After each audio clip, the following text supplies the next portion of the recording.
Didier Reynders est en direct avec nous, ministre belge des Affaires étrangères. Bonjour. Bonjour. Merci d'être avec nous ce matin encore. Hier, les Criméens, les habitants de Crimée ont voté à une très large majorité en faveur du rattachement de la Crimée à la Fédération de Russie, 95,5%. La Douma, le Parlement belge, va rapidement adopter une loi pour intégrer la Crimée, ce qui veut dire que dans quelques jours, pour la première fois depuis 1945, la Russie va étendre son territoire. Didier Reynders, réunion aujourd'hui à Bruxelles des ministres des Affaires étrangères de l'Union européenne. Que peut faire l'Europe ? D'abord, vous dire que la Douma, c'est le Parlement russe, pour ne pas qu'il y ait de confusion. Ce n'est pas le tout à Parlement fait. belge, comme vous le disiez. Ah, j'ai dit Parlement belge, pardon. C'est Parlement russe, bien soyons, sûr, mais bien sûr. Soyons clairs, je ne suis pas là pour annexer la Crimée. Non, le premier élément, c'est que ce référendum est illégal. Il n'est pas seulement contraire à la Constitution ukrainienne, contraire aux règles internationales, le Conseil de l'Europe le rappelle, la communauté internationale aussi, mais on ne peut pas, vous le savez, en quelques jours organiser un référendum avec une présence militaire de plus de 30 000 militaires russes sur le territoire de la Crimée.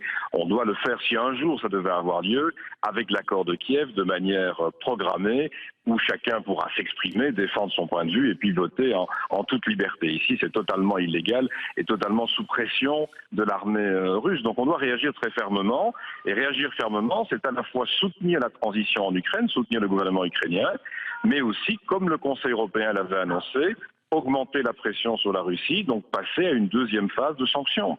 Mais quelles sanctions, Didier Reynders ? Les sanctions dans cette deuxième phase peuvent être individuelles. On peut donc interdire des déplacements dans l'Union européenne, mais aussi geler des avoirs d'un certain nombre de responsables russes pour me passer un signal clair, ce que je crois que les Américains vont faire également. Le signal, c'est surtout de dire que d'abord on veut le dialogue, on met une pression pour revenir au dialogue, mais c'est dire aussi qu'il y a une limite.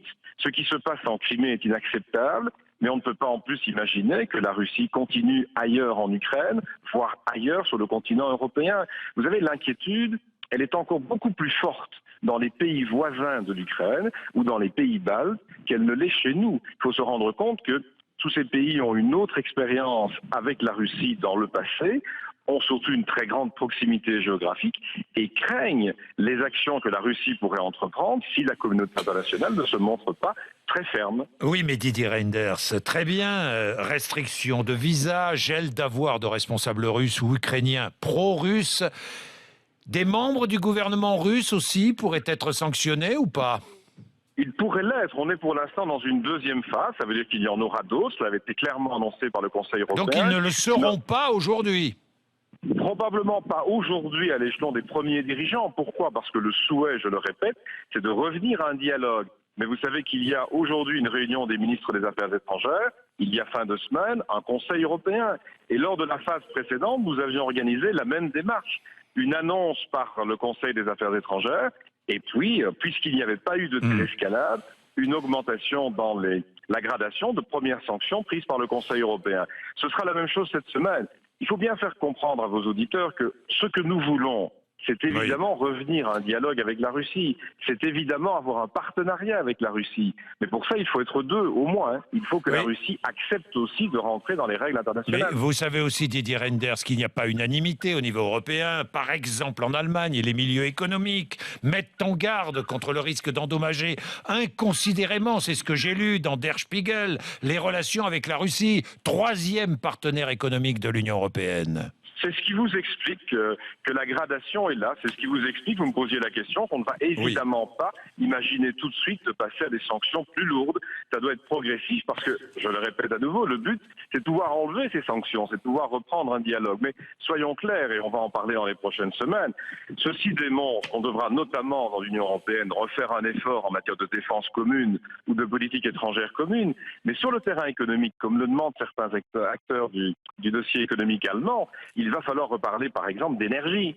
Nous n'avons toujours pas de vrai marché intérieur en matière d'énergie. Nous n'avons pas diversifié suffisamment nos sources d'approvisionnement ensemble en Europe. C'est ce qui nous lie aussi autant à la Russie. Or, la Russie a autant besoin de vendre son énergie que nous, aujourd'hui, de l'acheter. Ce qu'il faut à l'avenir, et là je comprends des opérateurs économiques, c'est vraiment progresser dans le marché intérieur européen en matière d'énergie.